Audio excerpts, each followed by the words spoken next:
Ok, maintenant que la caisse a été séparée du châssis, je vais pouvoir faire une bonne inspection des deux. Bon, je vais commencer par le côté droit, là, le longeron droit. Donc là déjà on peut voir que les tubes sont pas percés. Alors certes il y a de la terre, mais bon je pense qu'après un bon sablage on devrait y voir plus clair, mais je suis quand même assez content là. Là de ce côté là c'est vraiment en bon état.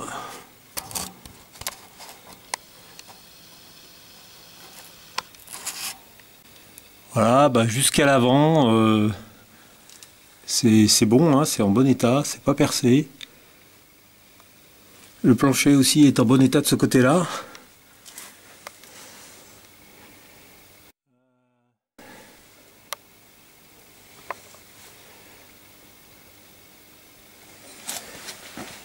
Bon, le côté gauche maintenant. Alors c'est ce côté qui a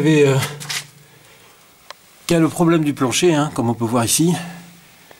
Mais bon, les tubes en eux-mêmes et la partie externe de la carrosserie, c'est en bon état. C'est pas percé.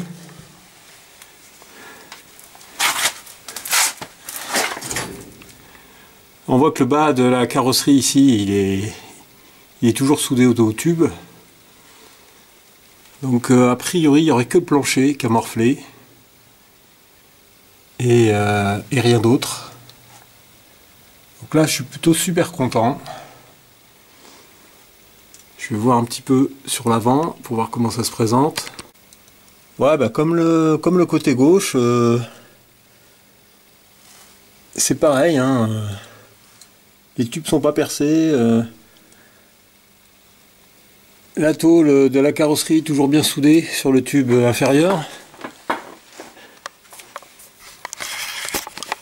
Donc tout ça c'est bien positif. Alors on voit là le goujon qui a lâché.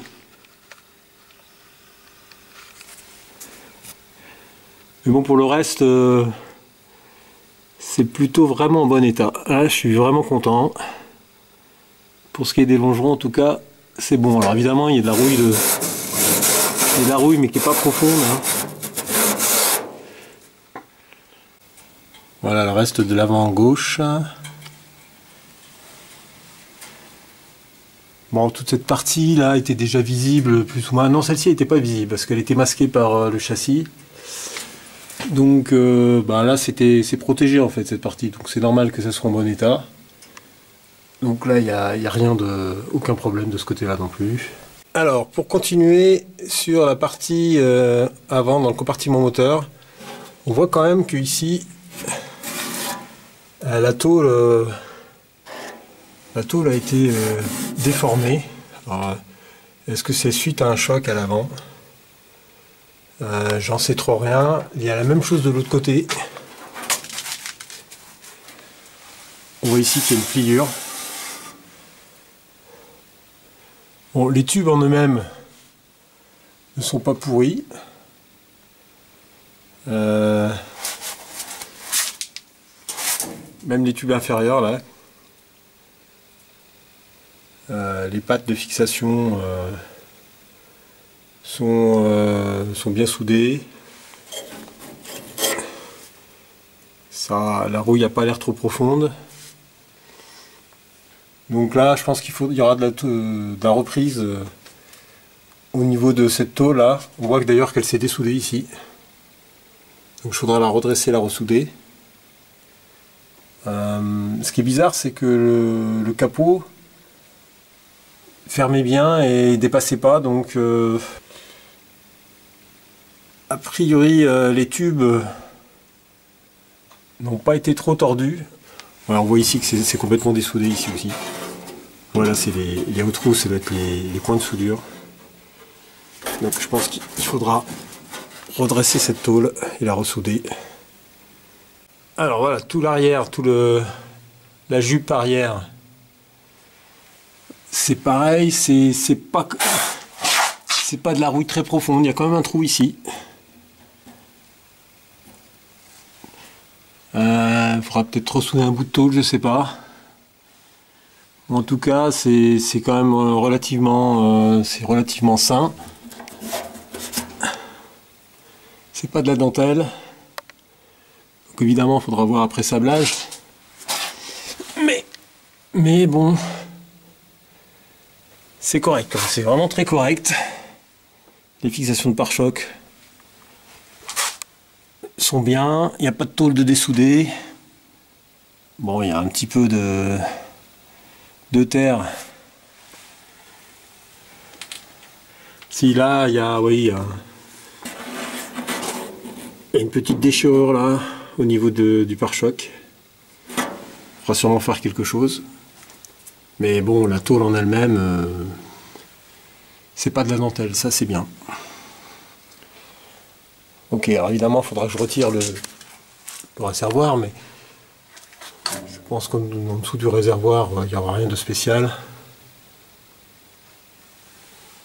Voilà, bon, un bilan plutôt positif, un petit peu de tôlerie à l'avant, un bon sablage pour y voir plus clair, mais a priori,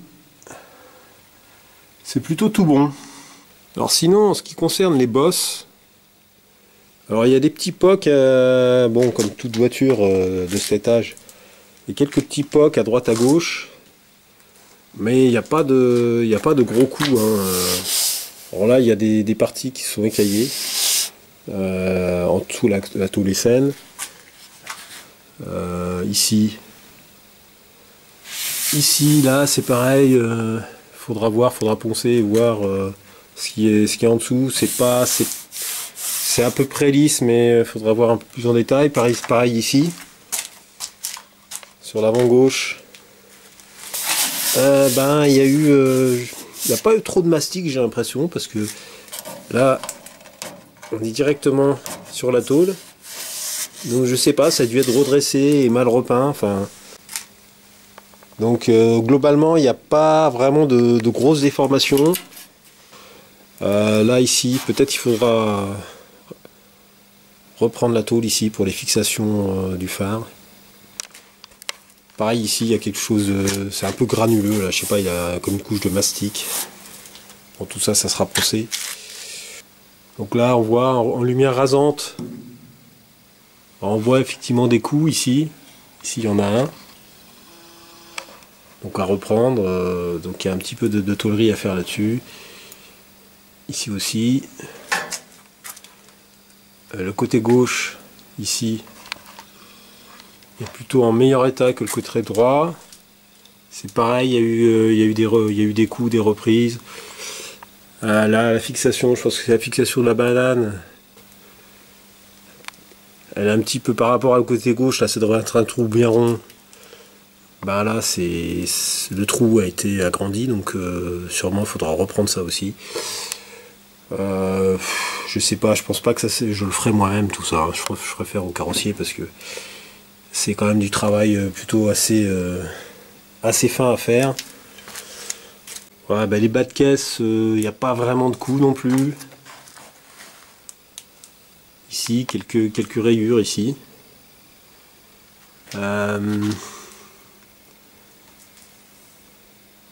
Ici aussi, je pense qu'il y a eu un coup. Donc on voit que la tôle est un peu déformée à reprendre aussi, mais bon, rien d'extraordinaire, hein, c'est vraiment pas des grosses déformations. Bon, pareil à l'arrière, toujours un petit peu de barbouillage, alors je sais pas ce que c'est, du minium, il n'y a pas l'air d'avoir beaucoup de mastic quand même, hein.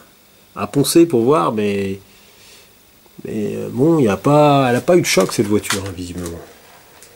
Ici, c'est pas très beau l'état de surface, pareil. Là, il y a peut-être du mastic, j'en sais rien, à voir. Donc, faudra faire un bon ponçage pour voir ce qu'il y a sous les parties qui sont un petit peu granuleuses là. Tout l'arrière de la caisse est vraiment en bon état, hein. Il n'y a pas de coup sur la partie coffre, si on peut appeler ça, parce qu'il n'y a pas de coffre. Ok, et le côté gauche, bah c'est pareil, hein. C'est plutôt très bien. Quelques rayures, quelques pocs, mais rien de catastrophique, rien de grave. Alors, je voulais voir de quelle couleur il était à l'origine. Donc j'ai poncé jusqu'au métal nu. Et on peut voir les différentes couches qui ont été appliquées. Donc là, il y a la couche finale, là, une espèce de rouge là. Ça, je pense que c'est de l'après. C'est l'après qui avait été remis par-dessus une autre couche de rouge orange. Alors ça, je sais pas trop pourquoi ils ont fait du rouge ici. Mais bon, la couleur d'origine, c'est celle-ci, hein.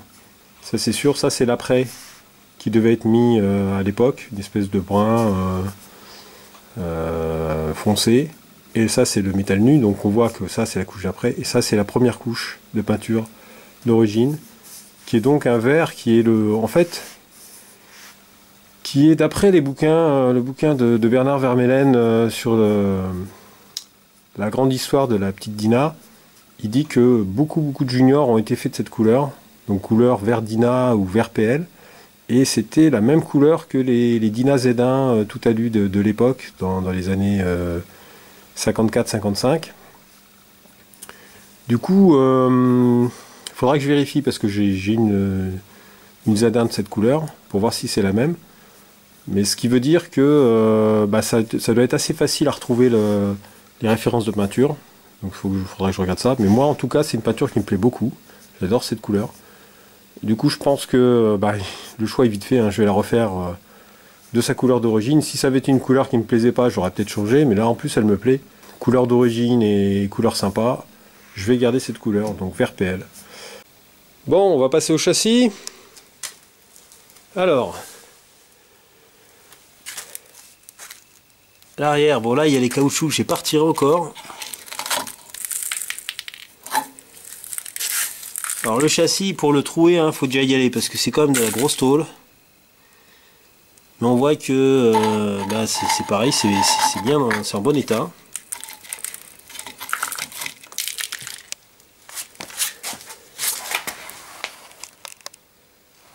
C'est pas troué.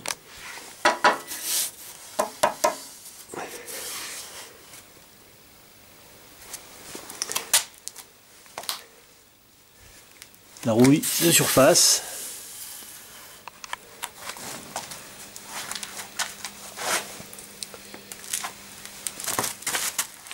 Alors il y a beaucoup de terre, j'ai retiré un énorme paquet de terre qui avait réussi à remonter jusqu'ici. Mais heureusement, ça n'a pas pourri le châssis.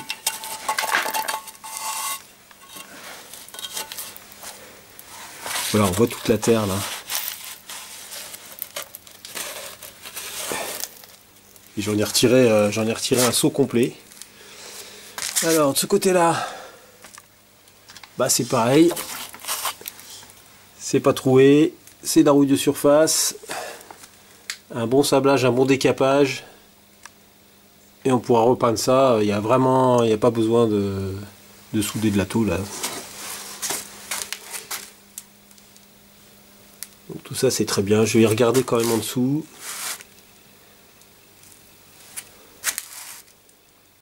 Bon, je vais essayer d'aller voir, de filmer à l'intérieur pour savoir comment c'est. Il y avait un nid, je pense, de Loire ou d'écureuil. Mais on voit que c'est pas percé, c'est pas rouillé. Donc tout ça c'est parfait. Je suis très content. Très content. Ok, bon, on va essayer de voir plus en détail la partie mécanique moteur. Alors le moteur, c'est bien le moteur d'origine, hein, comme je l'avais dit dans les premières vidéos. Je pense pas qu'il ait été refait, qu'il ait été démonté. Toutes les pièces correspondent à des pièces de moteur S5 d'origine. Alors juste un truc que j'ai vu, et là qui me plaît pas du tout, c'est que la partie où le goujon d'échappement là à gauche, goujon inférieur, vient se fixer, et ben, a été arraché. Je suppose que quand ils ont démonté l'échappement, ils ont forcé un peu, ça a arraché l'aluminium. Donc ça, c'est peut-être réparable, mais ça m'embête quand même pas mal. Il y a autre chose qui m'embête aussi, c'est que ces cylindres-là, si vous avez regardé mes vidéos sur la restauration du moteur de la Dyna Z1, ils ont tendance à avoir des culasses qui se fissurent, puisque c'est exactement les mêmes moteurs. Donc il y a deux choses qui ne plaident pas en leur faveur, c'est ce problème de culasse et le problème que ici ils ont des goujons de 6 au lieu de goujons de 8 sur les moteurs suivants. Donc ça veut dire qu'il faut avoir un échappement qui est spécifique. Donc ça c'est un peu pénible. Alors une solution, c'est que je réutilise le moteur que j'ai fait pour la Z1, parce que la Z1 pour l'instant de toute façon j'ai pas avancé, et puis comme j'ai pas la carte grise de la voiture, ça va être compliqué de la faire rouler. Donc comme c'est les deux mêmes moteurs, je pense que je vais réutiliser le moteur que j'ai déjà restauré. Ça me fera toujours ça de moins à faire. Il est là, hein. Il est sous la voiture ici, on peut le voir. Et comme j'ai quand même pas mal de boulot, je vais réutiliser, je pense, ce moteur. Celui-là, évidemment, je le garderai parce que c'est le moteur d'origine. Quitte à refaire exactement la même restauration que j'ai fait pour la Dyna Z1. Et en plus, ça m'aidera au niveau de la partie tuyauterie d'échappement, qui sera plus simple à réaliser, puisque je pourrai repartir des échappements, des modèles, de tous les modèles en fait, qui sont sortis à partir de la Dyna Z12 de 1957. Après ils avaient des goujons de 8 et des systèmes d'échappement qui étaient presque tous les mêmes. Donc ça on verra. Bon, en plus au niveau des numéros je suis vraiment pas loin là. Sur le moteur d'origine de la Junior, donc c'est S5. Alors le L3, j'ai pas réussi à bien savoir ce que ça voulait dire là. Est-ce que c'est le marquage qui correspond à un mois, à une année? Donc le 3 ça serait 1953, le L ça serait un des mois de l'année, je sais pas. En tout cas là c'est 10 195 le numéro. Et celui du moteur que j'ai refait qui est là, c'est évidemment un S5 aussi. Alors E4, donc est-ce que c'est 1954? Peut-être, j'en sais rien. Et c'est 13 658, donc on est à 3000 numéros de distance, et c'est vraiment pas grand chose. Et puis bon, c'est exactement les mêmes, hein, c'est des S5. Donc je pense que je repartirai de ce moteur, ça sera déjà ça de moins à faire. Alors un autre argument pour ne pas reprendre ce moteur en fait, avec les cylindres d'origine, c'est qu'on voit là j'ai présenté un échappement de Dyna X, et je pensais que c'était les mêmes que les juniors en fait, parce que c'est les mêmes voitures à la base. Mais en fait on s'aperçoit qu'au niveau des réchauffeurs, ça tombe pas en face. Donc c'est un échappement spécifique à le junior. Donc ça veut dire que de toute façon je serai obligé de refaire la partie échappement si je gardais ce moteur là, puisque j'ai pas les échappements d'origine du junior. Je peux même pas utiliser les échappements de Dyna X. Donc voilà pour la partie inspection. Plutôt un bilan très très positif. Pas de gros travaux à prévoir au niveau carrosserie ou châssis. C'est très sain. Donc là je suis vraiment content. Bon, je m'en doutais un peu, mais tant que j'avais pas séparé la caisse du châssis, je pouvais pas en être sûr. Donc là on va pouvoir commencer vraiment la restauration. Je crois que je vais commencer déjà par démonter tout ce qui est mécanique. Moteur. Alors les trains roulants, je vais peut-être pas les démonter tout de suite. Mais je vais démonter tout ce qui est moteur boîte pour pouvoir accéder plus facilement à la partie du châssis qu'on voit pas là. Voilà, et ben je vous dis à bientôt pour de nouveaux épisodes. Salut!